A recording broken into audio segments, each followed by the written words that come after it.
Hello guys, কেমন আছেন সবাই? অগ্নিবিদায় সবাইকে স্বাগত জানাচ্ছি। কবি বলেছেন, যদি তোর ডাক শুনে কেউ না আসে তবে একলা চলো রে। মনে আছে চেতনা আর হাতে নিয়ে অগ্নিবীণা আমি ছুটে চললাম সাভারের দিকে। আজকে আপনাদের দেখাবো বাংলাদেশের জাতীয় স্মৃতিসৌধের বিশেষ কিছু চিত্র। তবে চলুন না আজ হারিয়ে যাই সবুজে ঘেরা পাখালিতে ভরা লেক আর বীরশ্রেষ্ঠ শহীদদের স্মৃতিচারণে। ঢাকা থেকে মাত্র ৩৫ কিলোমিটার দূরত্বে।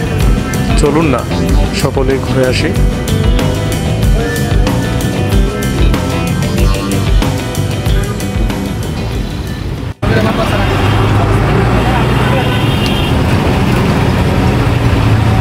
নামতে হবে। Thank you guys. ফাইনালি নেমে গেলাম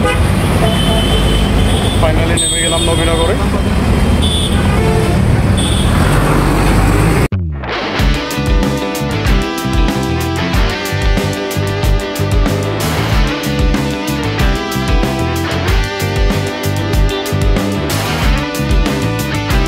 চোখের সামনে হঠাৎ ওয়েট বক্সিং দেখে আমারও খুব ইচ্ছে হলো একটা দিয়েই দেখি না ওয়েটটা কত হয়। চলুন দর্শক, আমরা স্ক্রিনে দেখতে পাবো এখনই। আসলে আমি দেখাচ্ছিলাম যে আমার মাসেল তো কম না, আমি ভালোই পারবো। অবশেষে ফাইনালি প্রবেশ করলাম জাতীয় স্মৃতিসৌধের ভিতরে প্রবেশ করতেই চোখে পড়বে সুপ্রশস্ত রাস্তা এবং ফুটপাত আর আশেপাশে সাজানো গোছানো কিছু ফুলের বাগান। খুবই সুসজ্জিত, খুবই সুন্দরভাবে এগুলোর যত্ন নেওয়া হচ্ছে।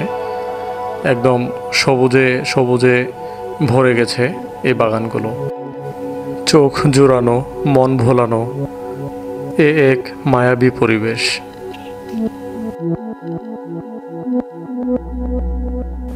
দূর থেকে দেখা যাচ্ছে সুউচ্চ শির নিয়ে দাঁড়িয়ে আছে আমাদের বাংলার স্বাধীনতা, বাংলার গর্ব, বাংলার অহংকার, যাদের রক্তের বিনিময়ে, এক সাগর রক্তের বিনিময়ে আমরা আমাদের এই দেশ এবং এই স্বাধীনতা পেয়েছিলাম।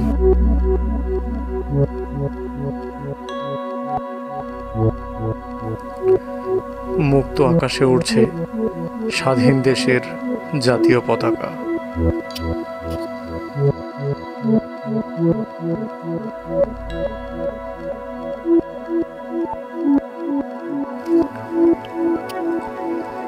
ধীরে ধীরে আমি এগিয়ে যেতে লাগলাম মূল স্তম্ভের দিকে। আর একটি কথাই আমার মনে পড়তে লাগলো, সেই ১৯৭১ সালের মুক্তিযুদ্ধের কথা, এবং বারবার স্মরণ করতে লাগলাম মহান মুক্তিযোদ্ধাদের, বাংলার বীর সন্তানদের। অকপটে আজ একটি কথা না বললেই নয়। সুউচ্চ শির নিয়ে দাঁড়িয়ে আছে যে স্তম্ভটি, এই স্তম্ভ শুধু একটি কংক্রিটের স্তম্ভই নয়। এই স্তম্ভটি সারা পৃথিবীকে মনে করিয়ে দেয় বাঙালি জাতির কথা, বাঙালি জাতির ঐতিহ্যের কথা এবং বাঙালি জাতির বীরত্বের কথা। বীরত্বের এক বিশাল গাথামালার কাহিনী রয়েছে এই স্তম্ভের ভিতরে। আজ নিজের অজান্তেই আরেকবার স্মৃতিচারণ করলাম সেই ১৯৭১ সালের ভয়ঙ্কর মুক্তিযুদ্ধের কথা, ভয়ঙ্কর কালো রাত্রির কথা। যারা বীরশ্রেষ্ঠ মুক্তিযোদ্ধারা শহীদ হয়েছেন, তারা কতই না সাহসী ছিল, কতই না সংগ্রামী ছিল, কতই ভূমিকা তাদের এই বাংলাদেশের প্রতি। নিজের পরিবার পরিজন, আত্মীয় স্বজন, বন্ধুবান্ধব সকলকেই বিসর্জন দিয়ে, নিজের জীবনকে বিসর্জন দিয়ে, নিজের প্রাণের বিনিময়ে, নিজের সকল কিছুর বিনিময়ে এ দেশ আমাদের উপহার দিয়ে গেছেন। সত্যি কৃতজ্ঞতা ভরে ওনাদের স্মরণ না করলেই নয়।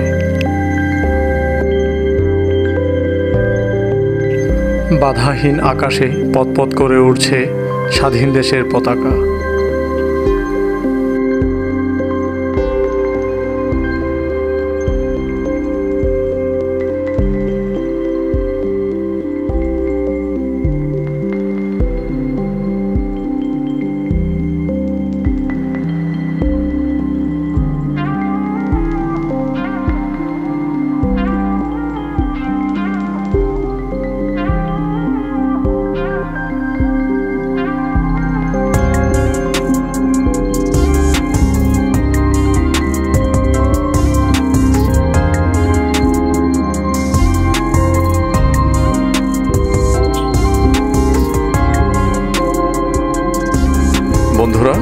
দেখতে দেখতে চলে এসেছি মূল স্তম্ভের কাছে। এই মূল স্তম্ভটি 1972 সালে নকশাকার মাইনুল হোসেন এবং 1982 সালে 16 ডিসেম্বর জনসাধারণের জন্য এটি উন্মুক্ত করে দেওয়া হয়। এই মূল স্মৃতিস্তম্ভে 7 জোড়া ত্রিভুজাকৃতির পিলার রয়েছে, যার উপর বেস করে দাঁড়িয়ে আছে এই স্মৃতিস্তম্ভটি।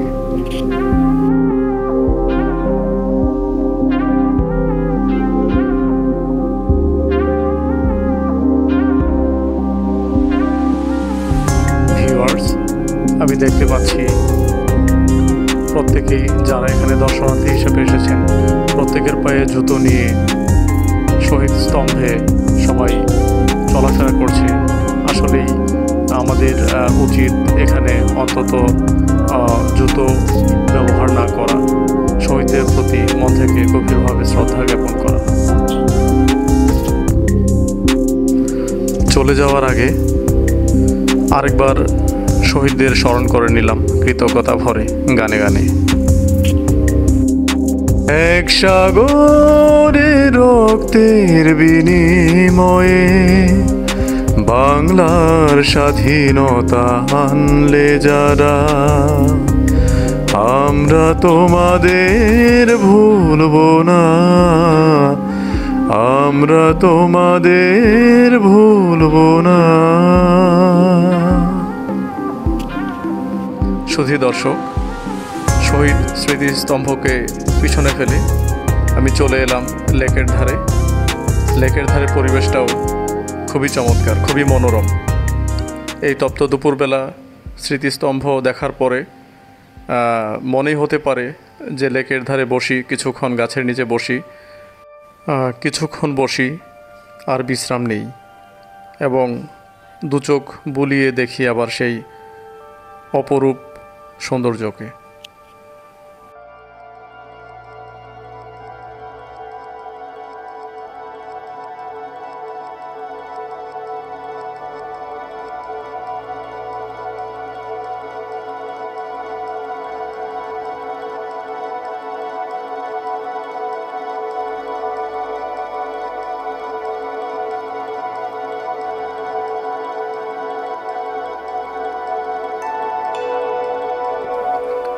চলুন বন্ধুরা, এবার ঘুরে দেখি আশেপাশের পরিবেশ এবং লেক ও বনায়ন।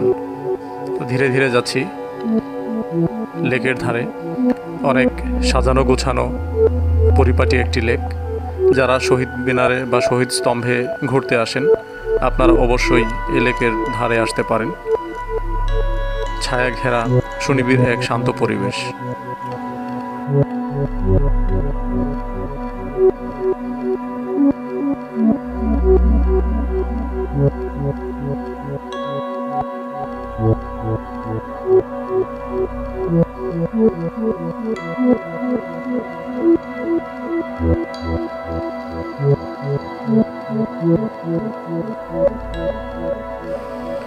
ছায়া ঘেরা গাছগাছালিতে ভরা সত্যি এক মনোরম পরিবেশ, সত্যি এক অপূর্ব পরিবেশ।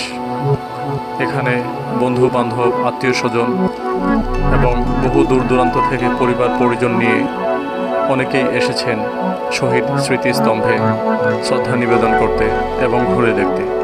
তার পাশাপাশি সবাই ক্লান্ত তপ্ত দুপুরবেলায় কেউ বসে আছেন পার্কে, কেউ লেকের ধারে, কেউ বিশ্রাম নিচ্ছেন লেকের কিনারায় বসে।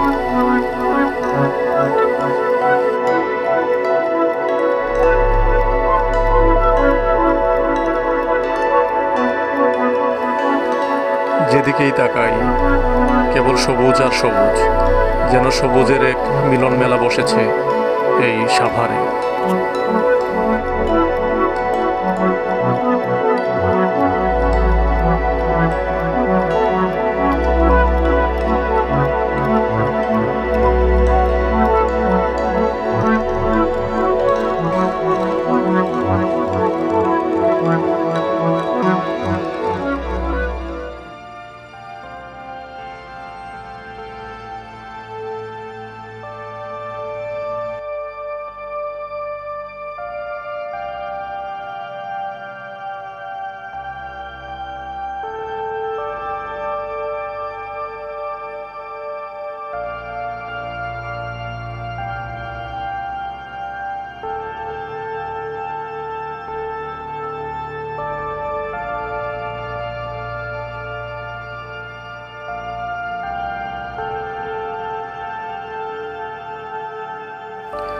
ধীরে ধীরে চলতে লাগলাম মেঠো পথ ধরে।